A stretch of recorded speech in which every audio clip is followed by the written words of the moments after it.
कंचन के बेटे ऋषि की शादी कहीं नहीं हो रही थी। एक तो ऋषि मोटा, ऊपर से कमाई भी कोई खास नहीं। लेकिन कंचन को तो शौक था मॉडर्न बहू लाने का, और उसे एक दिन ऐसी लड़की मिल भी जाती है। हमें तो आपका ऋषि बहुत पसंद है, लेकिन मैं आपको साफ साफ बता देती हूँ, मेरी बेटी के शौक थोड़े से अलग है बहन जी। अरे बहन, हमें सब पसंद है। आपकी प्रियंका जैसी लड़की की तलाश मुझे कब से थी। जींस पहनकर अंग्रेजी में गिटर पिटर बोला करे। अरे बहन जरा सुन तो लो, मेरी बेटी के शौक क्या क्या है। अरे नहीं नहीं बहन, बस लड़की को देख लिया तो सब कुछ देख लिया। आप ना शादी की तैयारी करो, और वो जरा सामान की लिस्ट भी दी है ना मैंने। हाँ बहन जी, सारा सामान शादी से एक दिन पहले ही आपके दरवाजे आ जाएगा। मजा आ गया, मजा आ गया। अब तो बस आप शादी की तैयारी करो। प्रियंका के माता पिता के जाने के बाद कंचन का पति उससे कहता है, अरे भाग्यवान, तुम तो कुछ ज्यादा ही जल्दी दिखा रही थी शादी की। अरे बोलने तो देती, लड़की की माँ क्या बोलना चाह रही थी। अरे आप चुप रहिए जी, कुछ पता भी है आपको, बस मुफ्त में बोले जा रहे हैं। मेरी दोस्त शशि की बहू देखी, लंबी पतली और पढ़ी लिखी, हजारों में कमाई और संस्कारी भी। अरे पर जब वो मेरी बहू देखेगी तो जल भुन जाएगी। लेकिन तुम तो शादी ऋषि के लिए कर रही हो ना, या शशि के लिए? तुम्हारा लड़का कुछ कमाता भी नहीं है, और शरीर भी भगवान की दुआ से फूलता ही जा रहा है। फिर बोले आप हैं? फिर बोले आप? मैंने कहा ना, प्रियंका जैसी जींस पहनकर अंग्रेजी झाड़ने वाली बहू किस्मत वालों को ही मिलती है। चुप रहिए आप। पति के लाख कहने पर भी कंचन ऋषि की शादी प्रियंका से करवा देती है। लेकिन प्रियंका जैसे ही घर में आती है, वैसे ही जोर जोर से चिल्लाकर नाचने लगती है। आज मेरे यार की शादी है, आज मेरे यार की शादी है। अरे नाचो मां नाचो। आज मेरे यार की शादी है।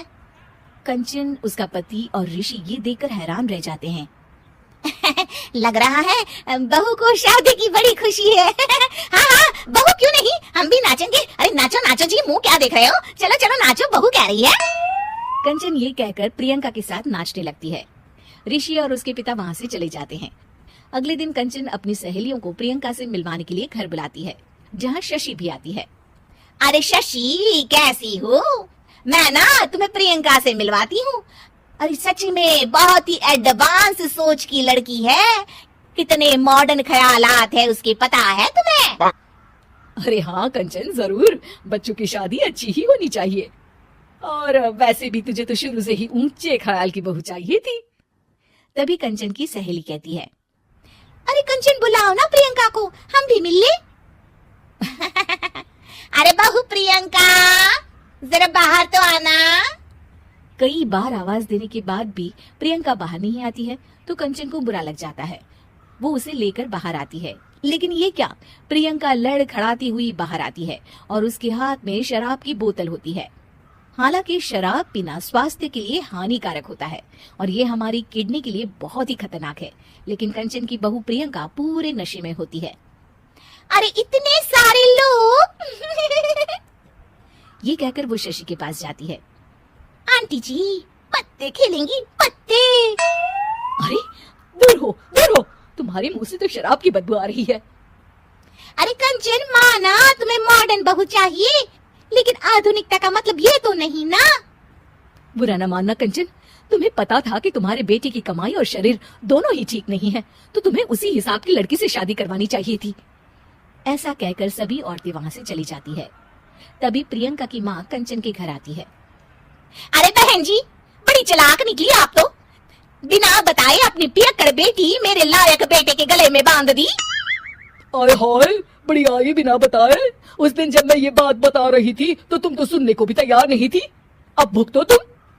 ये कहकर वो वहां से वापस चली जाती है। सबके जाने के बाद कंचन अपना सिर पकड़ लेती है। हाय रे, आधुनिकता की अंधी दौड़ में मैं अपनी संस्कृति ही भूल बैठी थी। अब तो राम ही बचाए मुझे।